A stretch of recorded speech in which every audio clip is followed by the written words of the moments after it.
We all belong outside. We're drawn to nature, whether it's the recorded sounds of the ocean we doze off to, or the succulents that adorn our homes. Nature makes all of our lives, well, better. Despite all this, we often go about our busy lives removed from it. But the outdoors is closer than we realize. With AllTrails, you can discover trails nearby and explore confidently. With offline maps and on-trail navigation, download the free app today and make the most of your summer with AllTrails. You're listening to the Archaeology Podcast Network. You are now entering the Pseudo-Archaeology Podcast, a show that uncovers what's fact, what's fake, and what's fun in the crazy world of pseudo-archaeology.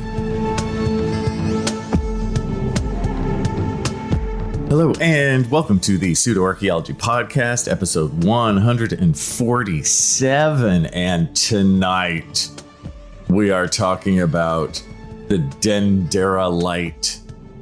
Is it a light bulb from ancient Egypt? No, it's not a light bulb. But we're going to spend a really long time talking about if it is or not, just at the very end to be like, oh, wait, it's not. So, hey y'all, it is nice to be back. I am recording with a new mic, so who knows? Who knows if this sounds terrible or if it sounds like pretty good? I don't know. It's more expensive than my old mic, my old trusty mic, which was actually, if we're honest, a total piece of crap that I just kept going for way too long. My old mic still does work. And I'm sure we'll be in a museum someday, sitting there in a huge museum piece on me, because I'm a very important person. So I can't throw it away. I can't throw anything away because, I used it. So speaking of me as a very important person, before we get into our topic of the day, the Dendera light, or it might be Dendera light. I think it's Dendera. I got to say, in my personal life, for the first time, friends, like 2 weeks ago, I went to New York City. New York City, man. First time. I really liked it. I know that some people like it, some people don't like it, but it really spoke to me. I really enjoyed my time there. I do have to tell you that I experienced a total of three, count them, three canceled flights on my way to and from Los Angeles to New York City. I had one flight canceled on the way there, and I was there for a day to do a TV show. Again, speaking of my awesomeness and my place in the historical record, in the archaeological record, let's be honest, it's where I belong. I had this one day TV shoot thing, and I was trying to get there the day before. I was supposed to, but then my flight got canceled and I got stranded in Denver. The flight got canceled because the plane was broken, and we figured that out when we were at 8,000 feet. So we had to turn around, and I stayed all night at Denver. So I got to the film shoot at the very last minute. Every cliche had this. I was super tired. I wanted to do my best too, because they were super cool. The people who I was working with, just great people. But I was like, damn it, I got like total bags under my eyes and stuff. I'm like, just trying to do my best, but airlines, dude. But then on the way back, I do my thing, I spend the night in New York, which I cruised around New York. I loved it. On the way back, I get to the airport. We get in our plane. Our plane's grounded, goes back to the terminal. About an hour later, we go out again on the tarmac. We sit out there for hours, go back again. Our flight is totally canceled. This is JetBlue. JetBlue is the worst airline ever. I will never, ever, ever, ever give them a cent for anything. They were awful. Awful. Do not take JetBlue. Ever. Ever. They are terrible.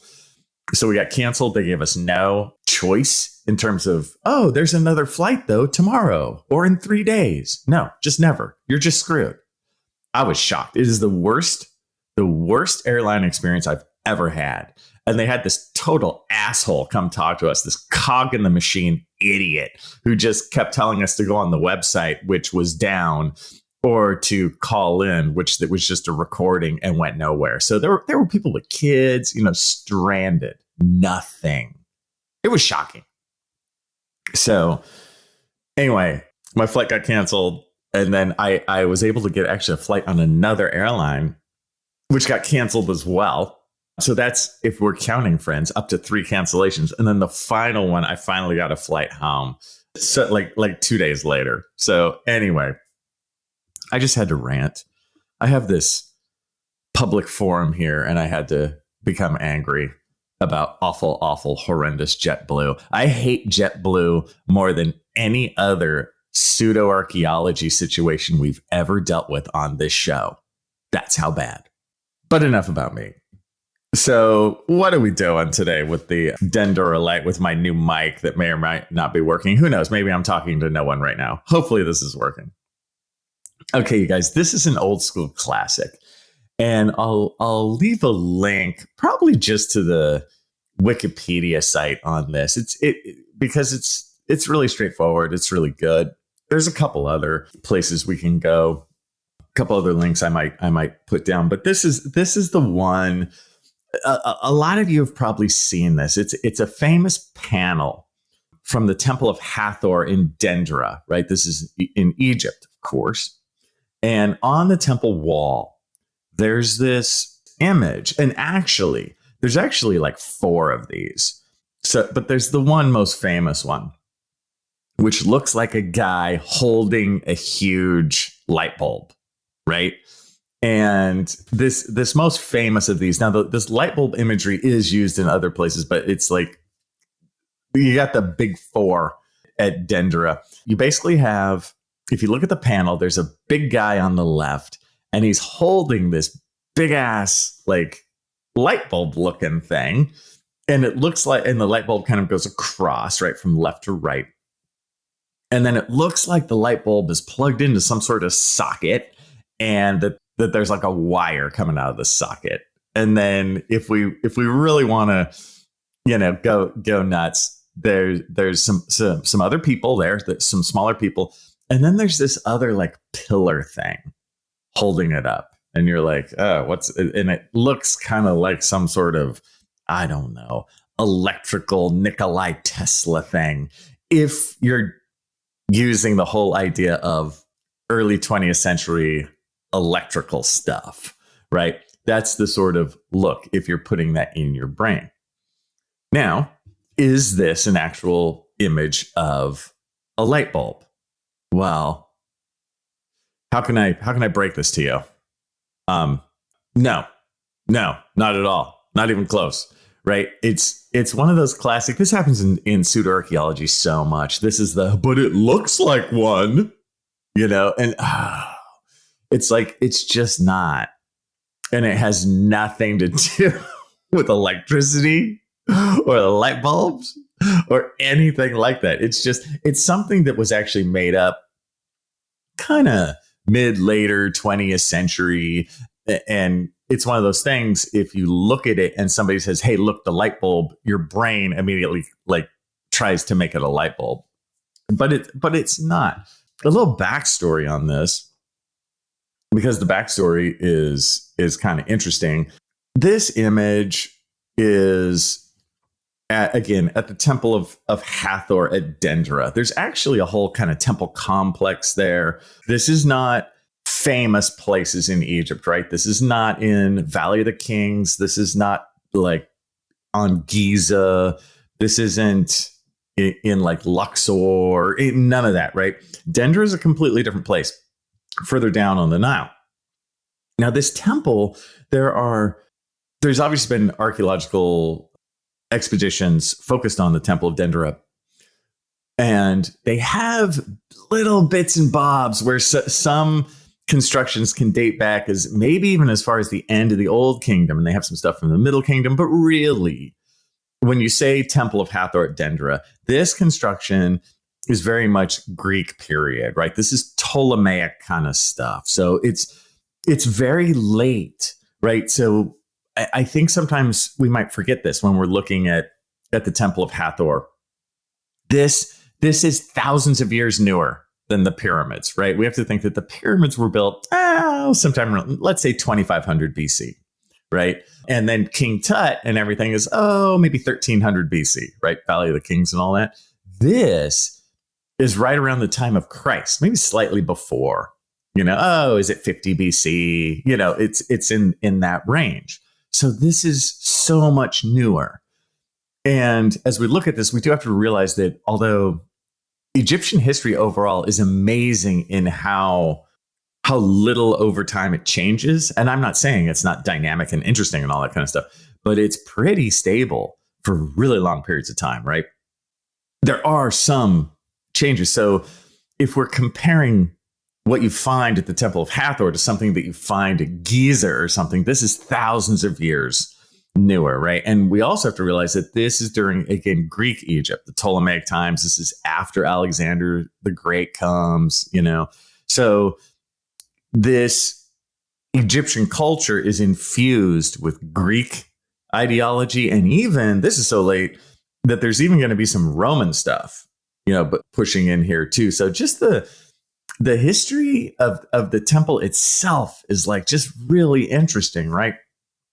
And the Temple of Hathor is known for all kinds of other things. The silly Dendera light thing is just a little tiny piece of really the cool parts, and there's so much there that's just fun to look at and talk about. And in fact, there's so much that you're going to have to wait for the next segment for me to talk about it. Yeah, deal with it. The Labor Day weekend sale is on at Tanger Outlets. Score up to 70% off at top brands like Nike Factory Store, Crocs, J. Crew Factory, Gap Outlet, and so many more. Refresh your wardrobe with the latest arrivals for less from all your favorite brands this Labor Day weekend. Tanger Outlets, always on trend, always on sale. Plan your trip at Tanger.com. America. We are endowed by our Creator with certain unalienable rights, life, liberty, and the pursuit of happiness. By honoring your sacred vocation of education, you impact your family, your friends, and your community. At Grand Canyon University, our online bachelor's, master's, and doctoral education degree programs allow you to balance online coursework with observational and hands-on experience in the field. Find your purpose at GCU. Private, Christian, affordable. Visit gcu.edu. The Labor Day weekend sale is on at Tanger Outlets. Score up to 70% off at top brands like Nike Factory Store, Crocs, J. Crew Factory, Gap Outlet, and so many more. Refresh your wardrobe with the latest arrivals for less from all your favorite brands this Labor Day weekend. Tanger Outlets, always on trend, always on sale. Plan your trip at Tanger.com.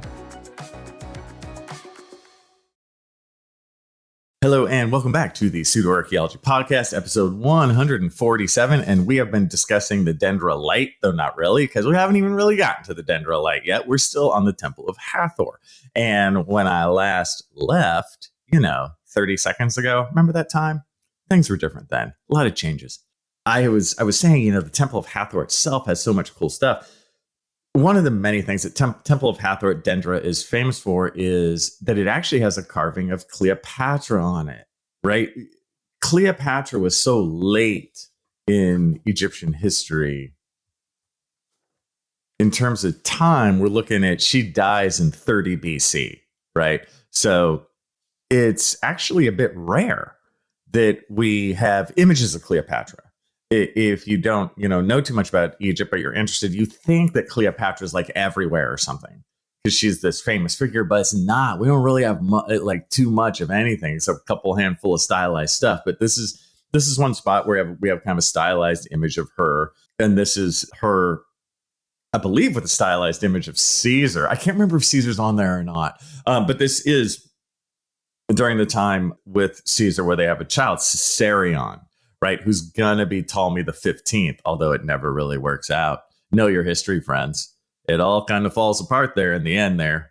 Kind of a bummer for Egypt. But they have, images of this child, Caesarion, Ptolemy the 15th, on the Temple of Hathor, which is that's awesome. Just an awesome, really interesting moment in history. You also have on the ceiling of the temple, you have an image of the zodiac, right? The zodiac as we know it, with the zodiac signs as we know them. Isn't that cool? Right? The early depiction of, are you a Taurus or are you a Pisces, right? That kind of stuff. I don't know. I love this one. I love the Temple of Hathor. I just find it such an interesting time in Egyptian history. And it's like we don't have most buildings in Egypt. When you're looking at them, you're not seeing this period of stuff. And stuff where you have Egypt, and then you have the Greek flavorings, and even the beginnings of like the Roman flavorings to it too. It's really, really cool. But you're not here to listen to me wax philosophic about how cool I think the Temple of Hathor is. No. You're here for the Dendera light. Why? Okay, look, here we go. What is the image of the Dendera light actually? Well, let's take it one piece at a time. I think the most important thing to talk about is the bulb thing itself, right? That's the main part of the image. Oh, so you say it's a bulb. It's not. What it is, so in the middle, if you look at what would be the filament of the bulb, that's a snake, right? And it's an obvious snake. It's obviously a snake and not a filament. You can see it's like wiggly. It's got a snake head. It's got a tail that ends in a point. Like, it's obvious snake. So first, what is that snake? Okay, it's not a filament. They say it's an image of the god Harsumptis. And by they say, what do I mean by they say? Well, and I'll touch on this in a moment. There's writing on this panel. Yes, the Egyptians are telling us what it is, right? They don't say it's a light bulb. There's text here telling you what the image is. I mean, that's it, right? It's over. But what I think is interesting is, so the snake image is of Harsumptis. And when I heard that term, the name Harsumptis, I was like, what? I teach Egyptology, right? And I'm not an Egyptologist, but I am like the world's most interested like armchair archaeologist, and I love talking about Egypt because it's actually a thing that I don't have personal experience in. I chat all the time about the ancient Maya, and that's stuff where I've worked in the ancient Maya world for many summers, right? On actual digs. I've done the whole thing, and I just know that stuff in my bones. Egypt is something that I just love talking about and love learning about as an outsider, But with that, I've learned a lot about it. Again, I teach Egyptology and I really enjoy it. And when I saw the name Harsumptis, I'm like, I've never heard this name. Like, how could I not hear a god name? I should know this. And I looked a little deeper, and it's just another name for Horus. And I'm guessing that it's just very late. Again, remember that this pyramid is built so late. This is Greek Egypt times, right? So it's just Horus, and Horus is the hawk-headed god, right? Horus is symbolic of the living pharaoh. Horus is like the main character in Egyptian mythology. He is like the Jesus figure, right? The main hero that you follow in the mythology. So this is huge. This is the main guy. What I thought was interesting was that Horus is being depicted as a snake. I hadn't seen that before. That's new to me. And I'm like, is this a late version that they just never even did this in like the New Kingdom, in the times of like King Tut? Like maybe this is just a later aspect of it, but it's definitely him because again, the Egyptians say it's him. They're like, this is him. So I know that with 100%, proof positive that this is Harsumptis, which I think is just a later aspect of Horus in the form of a snake. Now, what's he in? He's inside what this thing that they, does vaguely look like a bulb. It's a lotus flower. So the lotus flower also has a ton of symbolism in ancient Egypt, as does the snake. Funnily enough, both of them have imagery that goes with Lower Egypt, which is nearer to the Delta and this kind of thing. I don't know if they're going for that in this image, but it's just interesting. Anyway, when you look closer, you can really tell that it's like a lotus flower. The part that they say is like the socket is obviously the lower part of a flower. Like it's carved, it looks like a flower. And then as the flower curves around the like stem of the flower, what they make it is a barge. It's actually a boat. It's like a very stylized boat. So what you have, the actual image is a snake inside a very stylized lotus flower. And the lotus flower, as the stem goes around, they make it into the image of a boat, a very simple boat. I've seen this kind of very simple boat imagery a lot, whether it be in Egypt, and actually even the Maya do this sometimes too. I am not saying there's any relationship between Egypt and the Maya, but you have these simplified images. And how do I know that it's a stylized boat or barge? Because they write it down, because they tell us. And then there's one or two other people in the image who are kind of on the barge as well. And then you have this other thing holding up the light bulb in some of the images. And what that is, it's the thing that they will refer to as like, oh, it's a insulator or some sort of electric, again, Nikolai Tesla thing. You know, what is it really? It's the Jed pillar. And I'm not sure if it's pronounced Djed or just Jed. I'm going to go with just Jed. It has a D in them. The Jed pillar is symbolic of stability, right? It's symbolic of stability. And that makes sense because actually in Egyptian belief, stability was a big deal. It has to do with like, you don't want the Nile to go too high or too low. So what is this stable thing? It actually relates to the god Osiris and is also seen as a stylized backbone of the god Osiris, which I just think is great, right? You have the stylized backbone imagery, adding the idea of stability to this overall image.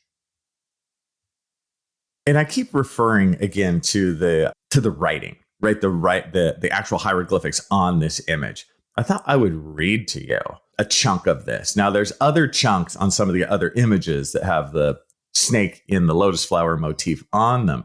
But here's the main chunk. I'll just go through it, and then we can talk a little bit about what this maybe means. And I'm quoting straight out of the Wikipedia page that I'll link. I've heard this quote before too, so I know this is pretty good. Here we go.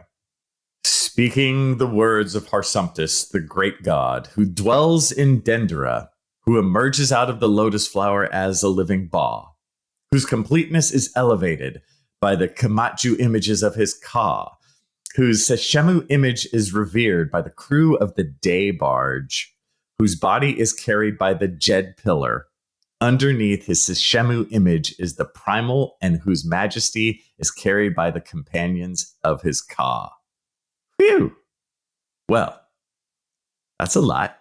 Now, some of these terms, it's a little too much. Like we could spend half an hour going through this, but you can see it's sort of talking about this great god Horus, who at this point is at Dendera, and they talk about his Ba and Ka kind of coming out of the lotus flower, or how great it is. Both the Ba and the Ka are aspects of the soul. Right. That's what we kind of care about there when you hear that. The Ka is sort of just your overall life force that just kind of stays with you while you're alive, and when you're dead, it just kind of stays in the tomb. Sometimes your life force is seen as animal related. That's the Ka. The Ba is more of your soul, right? It's your personality. It's yourself. And the Ba is kind of what exists beyond and travels outside, right? Once you're dead. There are other aspects of the Egyptian soul too. The Egyptians went way down deep with different, parts of the soul and what the soul is. For us, we just kind of think of the one thing, right? Like just sort of the personality. But the Egyptians had a whole bunch. So they talk about that though in the hieroglyphics, right? That this great god is here, and this aspects of his soul are here. And isn't that great? And guess what? His body is supported by this, super strong jed pillar. And he's also carried by this barge, which would be, of course, like down the Nile. So it's just this little paragraph of just kind of interesting Egyptian mythology, right? That goes with this little scene. And the other scenes have that too. They have explanations about, okay, Harsumptus does this, Harsumptus does that, right? Otherwise known as Horus. So when you have the quote there, and in archaeology, that's so rare and so awesome when you actually have not only a carved image, a really finely carved image, you also have the words of the people there telling you what it is. You're good to go, right? The whole light bulb thing is just it's just a waste of time. Let's be honest. And speaking of wastes of time, let's come back for the final bits and bobs of the Dendera light. Hello, and welcome back to the Pseudo Archaeology Podcast, episode 147, and we are wrapping up the Dendera light. And as always, well, there just ain't that much to it, and it's pretty straightforward what it actually is. So there's a couple other things that like pseudo archaeologists say when they're trying to support the stupid light bulb. I hate even just call it like a hypothesis, because it's not even that good. I don't want to call it hypothesis. Let's just call it stupid idea. The Dendera stupid idea. They say like, but in that room, there's a lack of soot on the ceiling, which means they weren't burning wood to see at night in there or to just have light. Instead, they were using electricity. No, they weren't. So there's a couple things there in terms of, how much soot would be on the walls or on the ceiling, burning, having a torch of some kind to see at night. First, maybe they didn't even go in that room that much, so you wouldn't have that much soot on the walls. But let's say they did. Second, you don't need to burn wood to have light. And actually, in ancient Egypt, a place where wood is always hard to come by. That's one of the things they're always trading in. So wood's going to be a premium, right? You're not, as soon as you get wood, you're not going to use it to burn. That would be one of the last things you would do with it. Instead, why not use oil? They would have oil lamps, and we know this because guess what? We find oil lamps, and they're very simple. They're these very simple, just ceramic lamps. You just put a little oil in there and you light it and it gives you a little flame on the end. Oil lamps, no soot. They burn very clean, right? So there's that is easily debunked idea there. Other arguments you have with this, oh God, friends, I know you're here to really scrape the bottom of the barrel because you oddly like doing this, as I do. I guess we're all together in this. Just as always, we're here sitting at the very bottom of this barrel. And when we're at the bottom of the barrel, we also find the Baghdad battery. This comes up in tandem with this. The Baghdad battery is not from Egypt. It's from, Mesopotamia. And they conflate these because, hey, you need some electricity for your light. Why not use the Baghdad battery? You'll never guess what I'm going to talk about in my next episode. That's right. We're doing the Baghdad battery, friends, because we have to. So next time, Baghdad battery. They hook it up in this silliness. It has nothing to do with nothing, because it's from a completely different part of the world, completely different time. It's just a waste of time. If we also want to waste more of our precious resources and brain cells on debunking this, you can also say stuff like, okay, if the Egyptians actually had light bulbs, where's the evidence of all the broken light bulbs? We should find broken glass that was once used for light bulbs. We should find a light bulb factory of some kind or some sort of workshop where you're making them. We should find sockets for the bulbs, right? The bulbs might be broken and gone, but shouldn't all these rooms have sockets in them where you put the bulbs in? Where are they?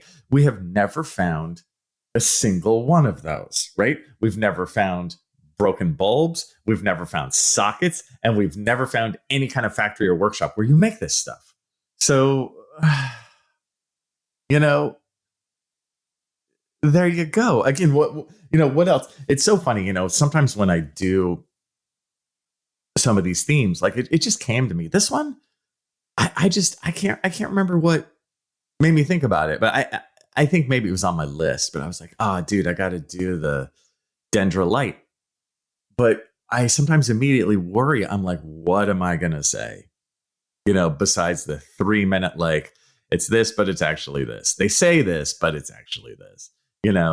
I do always seem to make it to the end of the show. I guess I have the gift of gab, but I do worry sometimes, just because it's so thin and so obvious. And ultimately, it's such a bummer. I'm so, again, for the 1000th time, I just have to say, I'm so sorry. I'm so sorry. But you know what? In this destruction of bummerness, there is a phoenix that rises from the ashes, friends. And you know what that phoenix is? It's this. I want a Dendera light. So I went online and I've been searching. I want to buy a Dendera light, right? I've only found one so far on like Etsy, and it was like super expensive. It was like $400 or something. But there's got to be somewhere where people are popping out like $19 Dendera lights. You know what I mean? I want one where I can plug into the wall and it's like a little thing to sit on your desk and you just screw a light bulb in and you just like turn it on. Oh, I would love that, right? And it has the guy holding up the bulb and that's where the socket is. You screw it in and it just takes like regular bulbs. That's my genius. If I had some sort of, if I had like Patreon accounts and like all that other stuff, if I had swag, a Dendera light. You guys, I am not kidding. I would have it on my office desk. Like I'd buy 2 of them. So man, if anybody knows where to buy one of these cheap, like do get in touch with me. I would love to have one, my own Dendera light. And of course, if you've seen this, for the true moronic aspects of these, they'll recreate them with Baghdad batteries behind them, right? Like powering the Dendera light. I need it all. I need a Baghdad I can't even say it. I need a Baghdad battery powered Dendera light. I'm sorry. I'm laughing at my own jokes. I'm a loser. I'm the world's worst host, but like, it's a small need, but it's mine. Okay. And with that, you know what's coming. I'll see you guys next time. Thanks for listening to the Pseudo Archaeology podcast. Please like and subscribe wherever you like and subscribe. And if you have questions for me, Dr. Andrew Kinkella, feel free to reach out using the links below or go to my YouTube channel, Kinkella Teaches Archaeology. See you guys next time. This episode was produced by Chris Webster from his RV traveling the United States, Tristan Boyle in Scotland, DigTech LLC, Culturo Media, and the Archaeology Podcast Network, and was edited by Rachel Roden. This has been a presentation of the Archaeology Podcast Network. Visit us on the web for show notes and other podcasts at www.archpodnet.com. Contact us at chris@archaeologypodcastnetwork.com.